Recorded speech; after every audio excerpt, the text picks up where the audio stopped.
What is happening, everybody? James Hancock here. I'm back to offer a 100% spoiler-free review of Season 2 of The Legend of Vox Machina, coming to Amazon on January 20th. I have seen all 12 episodes, and I can safely say that if you loved Season 1, you are going to be absolutely delighted by what's coming next. But while I won't be going into any spoilers today, I do consider anything from the official synopsis as well as the trailer fair game for discussion. So here's the official premise. The storyline of the second season of The Legend of Vox Machina begins immediately after the ending of the first season. After saving the realm from evil and destruction at the hands of the most terrifying power couple in Exandria, Vox Machina is faced with saving the world once again, this time from a sinister group of dragons known as the Chroma Conclave, which is something that you can see on full display in the Red Band trailer. I recommend people hunt that down, but yeah, this show never pulls any punches when it comes to gore or death by acid or dismemberment. It's funny, the show can be so lighthearted and oftentimes so touchy-feely, but when it comes time to actually do something violent, this show never holds back. I should also add that Amazon's plan for releasing the show is to release 3 episodes every Friday, starting this Friday, and I probably won't be able to resist popping back on at some point for some spoiler discussions, especially when it comes to episodes 9 and 10, which just absolutely blew my mind and can't wait to revisit those. But that aside, let me just say from the outset, I think what Matt Mercer and his team of voice actors have accomplished with this show is they've given us the best version of D&D we've seen to date on either the big or small screen, and there's a very good chance that it's the best version of D&D that we will ever see. And I feel confident in saying so because my association with the game and the brand goes all the way back to the early 80s. My older brother, he was the dungeon master. All of his friends played. They sucked me in. And right around that time, the D&D cartoon was dominating Saturday morning cartoons. So it was a very easy time to get interested in the hobby. And I played throughout middle school, high school, and college. And I used to run Dragonlance campaigns, Dark Sun campaigns. I mean, it was a great time. Basically, the whole TSR era of D&D before it was acquired by Wizards of the Coast. Those were my formative years. And then in recent years, 2021, I ran a 5th edition campaign. 2022, I ran a 1st edition campaign. And this year, I'm once again going back to 2nd edition and Dark Sun, and I'm very excited. Why do I say all that? It's because I love D&D, but like any D&D player, I hate D&D when it's done poorly. And once again, I think this is the best version of D&D that I've ever seen. And there are certain ingredients that for everybody kind of define what D&D means. But for me, it's an interesting mix of ruthless violence, balls to the wall action, really overtly sexual humor, which pretty much every game eventually explores. But best of all, this show has all these incredible dramatic stakes that tabletop RPG enthusiasts are always trying to create in their sessions, but it's really tough to do. And the highest praise I can give to Matt Mercer and his team is that as a dungeon master, every single episode that I see of this show makes me want to go write up a new module for my players then and there. And what's funny is how as I started watching Season 2, I more or less had a very favorable memory of Season 1, but I didn't realize how favorable until the title sequence came up at the beginning of Episode 2. And I found myself getting legit chills up and down my neck and back. I started getting almost misty-eyed, and I realized, oh my God, I fucking love this shit. I might have my complaints about the execution of the show or what direction they go or what tone they employ, but I love these characters. The voice actors like Laura Bailey and Liam O'Brien and Travis Willingham, they have just done an awe-inspiring job of getting me emotionally invested in all these characters, all their various arcs, all their relationships. It's just incredible. And what continues to impress me is how the show is able to switch gears emotionally so quickly. As you see in the trailer for the show, I mean, there are jokes about going up the ass of dragons, and there are also jokes about, giant titties and drugs and booze and things getting shoved up people's butts. I mean, you could almost say that the humor for this show is kind of crude, but somehow all the humor, it never clashes with the overall tone or tension or suspense. And while I won't say that every single character gets equal screen time or equally compelling subplots this season, there are enough big emotional payoffs or beats where you'll be willing to be patient to wait for the other character's turn in subsequent seasons, because this should come as no surprise to anybody. This season, once again, ends on a giant cliffhanger, just like the previous season. Also, I should acknowledge that I never watch Critical Role, so I have no idea where the story is headed. I will occasionally watch highlights from Critical Role, like all these astonishing scenes where Laura Bailey is constantly making jokes about her tatas to Travis Willingham. And as a result, I can't tell you how faithful this show is being to the overall stories of Critical Role, but I'm assuming that it more or less is adhering to kind of the core plot as it was portrayed in the original live streams of Critical Role. But just to add to the list of compliments that I've already given this show, what I like about Matt Mercer and his team is that they are totally unafraid to introduce massive status quo changes to their setting, whether that comes to cities being destroyed or major characters dying or certain characters leveling up in terms of their gear or their abilities, or certain characters kind of making proverbial like deals with the devil where they might go down a different path than you would have originally imagined. And I feel like that is a lesson that many other shows and franchises could learn from, where you see that they're absolutely terrified to do anything that might disrupt the status quo. And along those lines, this might be old news to fans of Critical Role, but I finally understand what that goddamn raven and all those gold strands mean from the opening title sequence. I won't elaborate on what the explanation is because, once again, that'll be a spoiler for people who don't follow Critical Role, but the lore building going on is really interesting when it comes to the various gods and mythical beings that are kind of behind the scenes in this overall world. But all that aside, the show just makes me laugh. The character of Grog pretty much made me howl every single episode. Even if they're in the middle of like a battle to the death and everybody's getting totally hacked to pieces, he'll just have these little one-liners that he'll throw out there. Right, I had to pause the show. I was laughing so hard. And for the true hardcore tabletop RPG nerds out there, the show continues to employ all sorts of interesting little technical details or game mechanics like missing your saving throw versus petrification and things like that.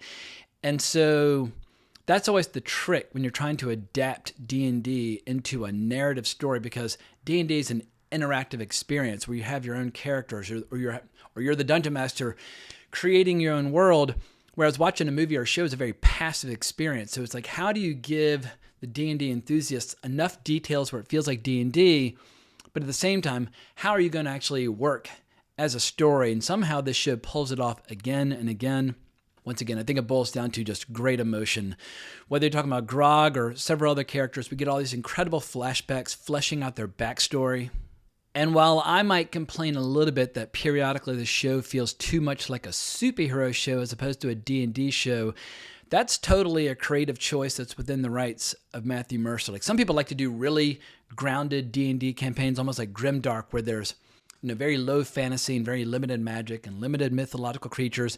This show goes the opposite way, where it's high fantasy and it's totally unafraid to let the characters get extremely powerful or deliver major, like almost like Avengers level dramatic beats. But I won't say when this happens or what happens, but I'll just say that in the latter part of the season, there's a big dramatic moment where the team gets reunited before a big battle, where you're just going to be like, oh! I mean, you'll be flexing, the hairs on your arms will be standing straight up. The show really delivers on that front. And last but not least, I have to give a shout out to voice actor Laura Bailey, who continues to be my favorite voice actor on the show.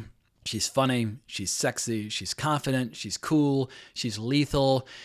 She pretty much steals every single scene in which she appears. I absolutely love the character of Vex, or Vexalia as they sometimes call her in the show. And so, yeah, high five to everybody involved.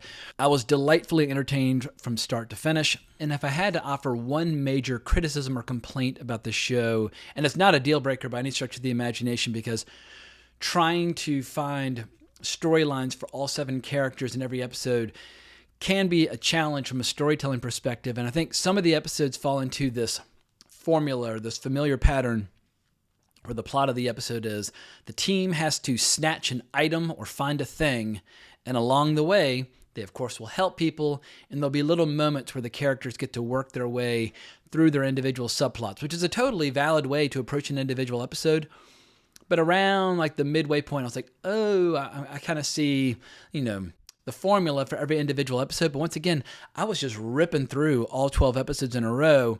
If you're watching them 3 at a time on a weekly basis, I'm not sure if that pattern will be as obvious. So those are my spoiler-free thoughts about the show, and I felt like it was important in this review to confine my comments to the actual show itself initially, but It's impossible to discuss this show or to give it adequate praise without also discussing how this show connects to this current battle between Wizards of the Coast and pretty much the entire community of tabletop RPG enthusiasts, from third-party content creators to regular players to successful filmmakers like Matt Mercer and his team. And I should add that this story is ongoing, so my comments on this front might be out of date in a matter of days, but as of Sunday, January 15th, while I'm recording this, these are my thoughts on the current struggle as it stands. So if you're not a gamer or an RPG enthusiast, here's the short version. Wizards of the Coast owns Dungeons & Dragons, and Wizards of the Coast is owned by Hasbro. And for the last 23 years, if you don't count the brief period where they were pushing 4th edition D&D, D&D has been using what is called the Open Gaming License 1.0a, which basically allows third-party creators like Matt Mercer to create content that is compatible with 5th edition Dungeons & Dragons. There have been many editions of D&D going back to the 70s, but currently what's being used is 5th edition.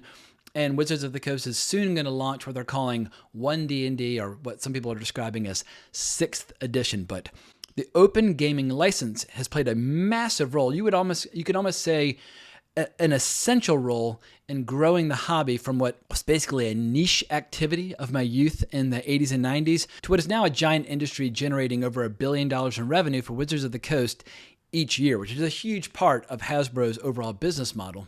And what's worked to the mutual benefit of both creators as well as D&D with the Open Gaming License, say somebody wants to write a long adventure or a big campaign setting that will take characters from like level 1 to 20, modules or adventures tend to sell less well than rule books like the Player's Handbook. And it's not necessarily worth the time and energy for D&D to write those modules. However, they can essentially outsource that work to other creators. And once again, those modules are compatible with 5th edition due to the Open Gaming License. So everybody wins, which is what allowed Matt Mercer and his team to invent Critical Role, stream their adventures, and then adapt those stories into The Legend of Vox Machina. And consequently, a lot of fans of Critical Role and The Legend of Vox Machina, they ended up buying the official Player's Handbook from Wizards of the Coast, buying more books, and now they are gamers. Everybody wins. And of course, celebrity endorsements by people like Joe Manganiello, that definitely helps, or using the game in shows like Stranger Things, that definitely helps. But it is the Open Gaming License that has fueled the massive growth of this hobby over the last 23 years. But now, Wizards of the Coast is trying to revoke the OGL and trying to force down everyone's throat this new, very heavy-handed gaming license that has the entire RPG community up in arms. And I won't go into all the details here because a lot of other YouTube channels have covered it in much better detail. But the long and the short of it is they're trying to squeeze third-party creators out of the hobby, or basically rein them in spite of the role they've played in growing the overall brand of Dungeons & Dragons. So let me state unequivocally that I support #OpenDND, and I unequivocally support the OGL license 1.0a, and I will gladly deprive Wizards of the Coast of any and all money from me moving forward. And I'm a dungeon master. We buy the supplemental materials, we buy the rule books, we buy the modules, we buy the new campaign settings. All a player needs is a piece of paper and a dungeon master. It's the dungeon masters who spend all the cash. I mean, I've got shelves and shelves of D&D books. I mean, like right here, going all the way back to the early 80s. But I will happily spend my money elsewhere in the future if Wizards of the Coast continues in this direction. My unsolicited advice to Wizards of the Coast would be, if you want to grow the brand of Dungeons & Dragons, create really cool content that dungeon masters want to run. If the art is cool, if the story is cool, then I end up running those adventures. But you don't defeat the competition by depriving them of the ability to create their own stories. They'll just find another gaming system. So getting back to The Legend of Vox Machina, this is precisely why the OGL is great. It allows people to be creative and invite new fans into the hobby, all of which eventually lines the pockets of Wizards of the Coast. But now Hasbro and Wizards of the Coast, they're making all these comments like that they feel that Dungeons & Dragons players are under-monetized, and they basically want everybody to pay subscription fees, use their virtual tabletop, pay for microtransactions, or buy their lame-ass new books. They're basically going to do all the things that make people hate certain video games. So once again, here's my advice. Instead of strong-arming creators and alienating your players and basically destroying this community, try creating something original and cool like Critical Role. But if they knew how to do something like Critical Role, they already would have done so. But Here's a perfect example. They recently released a campaign setting for Ravenloft for 5th edition. I thought it was lame as hell. And my advice to them would be, look at the original module by Tracy and Laura Hickman, or look at the 2nd edition campaign setting, figure out why those were cool and why your new book totally sucks. Wizards of the Coast is only resorting to these strong-arm tactics because they know, probably deep down in their hearts, that 1D&D, aka 6th edition, is going to completely suck balls compared to what's come before. So my prediction is that Wizards of the Coast, in an effort to try to control more of D&D, they're about to end what is amounted to like an 8-year growth story where we've seen this huge surge in the brand.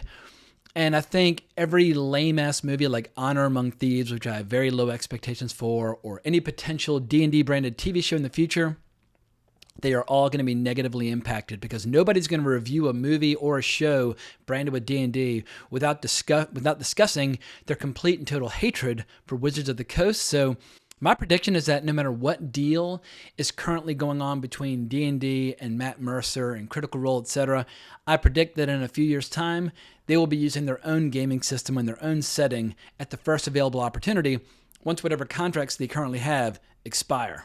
So in closing, I want to offer one final bit of praise to Matt Mercer and his team, and it relates to a lot of things that are going on right now in the world of fantasy when it comes to TV and movie adaptations, because so much fantasy is being made into shows right now, and nearly all of it is completely, totally bland, interchangeable, milquetoast, and basically unwatchable. You have all these shows like The Wheel of Time or The Lord of the Rings, Rings of Power, or The Witcher, or Willow, that are absolutely terrible. And if you had told me as a kid in the 80s and 90s, there will come a day where all the greatest works of fantasy literature are all going to be adapted into major TV shows at the same time, I'd be like, well, A, that will never happen, and B, like, it sounds like my idea of heaven, but it's turned into my idea of hell. But the only two major exceptions are House of the Dragon over at HBO and The Legend of Vox Machina. One is a brilliant adaptation of a cool book, while the other, Legend of Vox Machina, is that very rare, precious thing, something new in the world of fantasy. One of my favorite analysts of the fantasy genre is Eric Kane, and he recently had this brilliant tweet where he showed all these screenshots from several different fantasy shows, and it was almost impossible to tell those shows apart. And when it comes to fantasy, as every fan can tell you, every author has their own style, their own voice, their own world. They're all completely, totally, utterly rare and distinctive, unique, special, etc. Fantasy should not all look and feel the same, and for whatever reason, Hollywood is just trying to adapt all these popular things into the exact same kind of flavor of fantasy. And what's cool about The Legend of Vox Machina is that it's its own setting, their own characters, their own world. No one can complain about how they're doing it unless you're just complaining about like the objective merits or lack thereof of the show. But no one can claim that they're destroying something cool from the past because they're building it from scratch, which is what I want to see more of from shows and movies in the future. For me, the 4 most dreaded words in the English language are updated for modern audiences, whatever the hell that means. Basically what it means is we're going to take something that used to be really cool, that has legions of fans, and we're going to take it and we're going to turn it into something that sucks, that nobody likes, that where the only reason people are watching it is because of like their positions in the culture war and who their enemies are and who they want to try to own on any given day. Let me put it this way. If somebody said they were going to adapt Homer's The Iliad and they were going to update it for modern audiences, what are your predictions? Is it going to be the best adaptation of the Iliad we would ever see, or the worst? But here's the solution to everybody's problems. Make up your own shit, make up your own world, make up your own characters, and voila, you actually will get modern storytelling that actually works. Because The Legend of Vox Machina, it exhibits all these very progressive traits that a lot of people are talking about when they talk about updating something for modern audiences, but they're not destroying something that used to be cool. It's very true to itself. It's totally organic. And the beautiful thing about Dungeons & Dragons or other tabletop RPGs is that every single table gets to run their campaigns their way with their flavor, their style, their values. Perfect example, I ran a 1st edition campaign last year because I love old school Advanced Dungeons & Dragons. I love the modules. More importantly, I love the artwork of those modules. when I'm running a module and I have artwork by people like Errol Otis, then I get fired up and I get inspired, and I can't wait to unleash these stories on my players. Or once again, I'm running a second edition Dark Sun campaign this year because the art by Brahm just like sets my imagination on fire.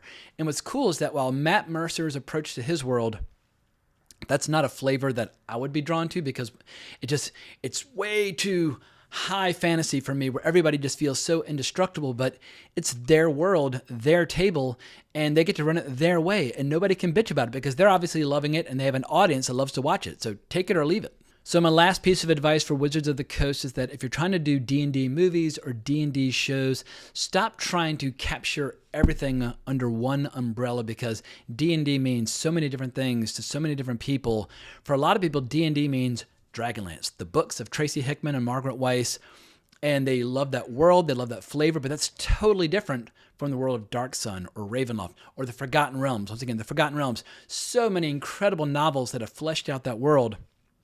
So I feel like Legend of Vox Machina is a perfect example of adapting one setting, and I feel like any shows or movies in the future should try and adapt the books of the Forgotten Realms or the books of Dragonlance, and that way they have, in my opinion, a much better chance of getting D&D right, as opposed to trying to make a one-size-fits-all bland piece of shit like the upcoming Honor Among Thieves.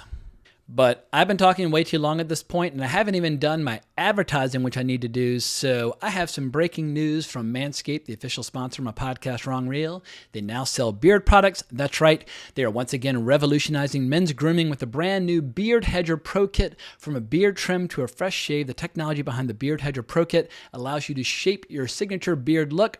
Now you can finally use Manscaped products to make your drapes match your carpet by going to manscaped.com and using the discount code WRONGREEL in all caps for 20% off and free shipping. Join the 7 million men worldwide who trust Manscaped and check out their Performance Package 4.0. Inside the Performance Package 4.0, you'll find the Signature Lawnmower 4.0. The advanced skin-safe technology reduces cuts and nicks on your delicate parts.